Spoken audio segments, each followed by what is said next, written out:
So hey everyone, সবাই কেমন আছো? শনিবার চলে গিয়েছিলাম হাটে অনেক কিছু বাজার করতে এক বিশেষ কারণে। এদিকে আমার বাজার করে আস্তে আস্তে প্রায় 11:30টা বেজে গিয়েছিল। আর এখন যেহেতু শীতের বেলা, হাজার চেষ্টা করলেও আমি সব কাজ টাইমের মধ্যে করে উঠতে পারছি না। আর সেই কারণে শিলাদি আর সাথে আরো একটা বোন এসেছে। আর এরা আমার বাড়িতে আসতে না আসতে এক গ্লাস জলও অফার না করে সোজা একেবারে কাজে বস করিয়ে দিয়েছি, যেমনটা তোমরা দেখতেই পাচ্ছ এখন এই ভিডিওতে। যাই হোক, আমার হাতে যে এতক্ষণ ধরে বটিটা রয়েছে সেটার প্রতি কি কারো নজর পড়েছে? আমাদের বাড়ির এই এত বড় বটিটা দেখে কিন্তু শিলাদি একেবারে অবাক। আর ওর শুধু একটাই কোয়েশ্চেন যে এত বড় বটিটা দিয়ে তোরা করিস কি? আজকে রাতের মেনুতে থাকবে আমাদের ভাত, ডাল, মাংস, চাটনি আর পাঁপড়, সাথে মিষ্টি তো থাকবেই। শিলাদিকে আজ ফার্স্ট টাইম এত কাজ করতে দেখে আমি আর সাথে যে বোনটা ছিল আমরা দুজনেই কিন্তু অনেক অনেক অবাক হয়ে গিয়েছিলাম। আর সাইড থেকে আমরা কমেন্ট করছিলাম যে বাহ, তুই তো বেশ ভালোই কাজবাজ করতে পারিস, তাহলে তোর নামে এত কেন বদনাম, তুই নাকি কোনো কাজই করিস না? আর ওর রিপ্লাই ছিল এটাই, বাড়িতে করি না, বাড়িতে অনেকেই থাকে কাজ করার মতো, তবে বোনের বাড়িতে এসেছি, বোন কাজ করবে আর আমি হাত পা গুটিয়ে চুপচাপ বসে থাকবো,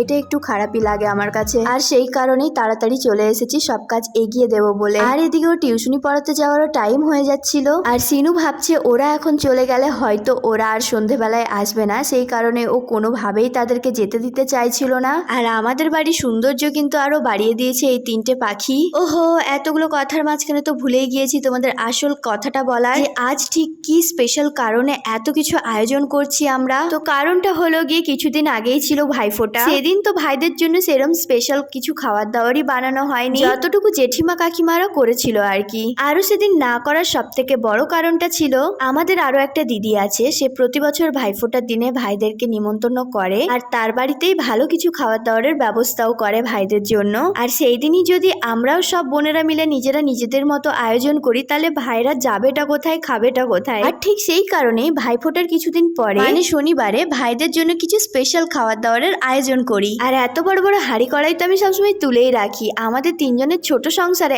এত কিছুর দরকারই পড়ে না। আর অনেকদিন পরে যখন কোনো বিশেষ কারণেই এত বড় বড় হাঁড়ি, কড়াই, বালতি সব বার করি, তখন রান্নার থেকেও এগুলো পরিষ্কার করতে বেশি সময় লেগে যায়। হাঁড়ি কড়াই তো পরিষ্কার করে নিয়েছি, কিন্তু আমার দিদির এই যে ডিস্কো দিবানি উনুন, সকালবেলায় এটাকে আমি পরিষ্কার করে ভালো করে লেপে দিয়ে গিয়েছিলাম, কিন্তু ও দেখো কি অবস্থা করেছে, একটুও ছাইও বার করেনি উনুন থেকে। আর এদিকে সন্ধে হয়ে আসছে, তাই আমি তাড়াতাড়ি করে উনুনটাকে ধরিয়ে এখানে আজকে ভাত আর মাংসটা করে নেব ভেবেছি। তার কারণ আজকে অনেক বড় বড় হাঁড়িতে 2 হাঁড়ি ভাত হবে, সাথে মাংসর যে কড়াইটা সেটাও কিন্তু অনেক বড়। আমাদের গ্যাসে যদি করতাম তাহলে হয়তো সারা রাত ধরে রান্না হলেও হয়তো রান্না কমপ্লিট করে উঠতে পারতাম না, সেই কারণেই উনুনে রান্না করব। যদিও গ্যাসে ডাল আর চাটনি পাঁপড় ভাজাটা করা হবে। এত সুন্দর করে উনুনটা বানিয়ে দেওয়ার পরেও পাগলিদের এরকম কাণ্ড দেখে আমার পুরো মাথা খারাপ। ওকে আমি বকাবকি করছিলাম আর ওর রিয়াকশনটা দেখো।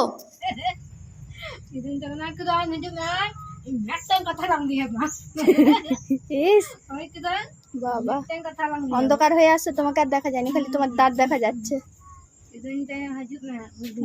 কিরণ, তো তোমরা দেখতেই পাচ্ছ পাগলিদির রিয়াকশন ঠিক কি ছিল। হাজারো ওকে বকাবকি করি আমি ঠিকই, তবে ও নিজেও বোঝে যে এই পৃথিবীতে সব থেকে ভালোবাসার আর ওকে খেয়াল রাখার মানুষ আমরা। যাই হোক, উনুন ভেঙে দিয়েছে বলে অনেক বকাবকি করেছি ঠিকই, তবে ওই এখন ভাতের জ্বালনটা দিচ্ছে বসে বসে। এদিকে আমি ডালটা করতে চলে এসেছি, বলতে গেলে সবকিছুই রান্না বান্না কমপ্লিট। এদিকে আমি উনুনে মাংসটাও কষিয়ে নিচ্ছি। আর নিজের তারিফ নিজে না করে পারলাম না, তার কারণ আজকের মাংসর স্বাদটা একদম অসাধারণ হয়েছিল। আর তুমি এখন আমার এই ভিডিওটা কোথা থেকে দেখছো কমেন্ট করে প্লিজ জানিয়ে দাও। আর আমার আজকের এই ভিডিওটা যদি তোমার ভালো লেগে থাকে অবশ্যই লাইক, কমেন্ট, শেয়ার, সাথে আমার পেজটাকে কিন্তু ফলো করতে কেউ ভুলো না। আর এদিকে লাস্টের দিকে আমি সুনীলের সাথে ঝগড়া করছি আর মাংস রান্না করছি, বাট ও আমার ঝগড়াটাকে একেবারেই সিরিয়াস নিচ্ছে না। যাই হোক, আজ আমার প্রতিটি কাজে সব থেকে বেশি হেল্প করেছে আমার হাজবেন্ড। আমি মোটামুটি ভালোই রান্না বান্না করতে পারলেও এত বড় হাঁড়ির ফ্যান গলানো এখনো পর্যন্ত আমার দ্বারা সম্ভব হয়নি। তাই যখনই আমি বেশি জনের রান্নার আয়োজন করি, আর ঠিক প্রতিবারের মতোই এইবারও আমাকে আমার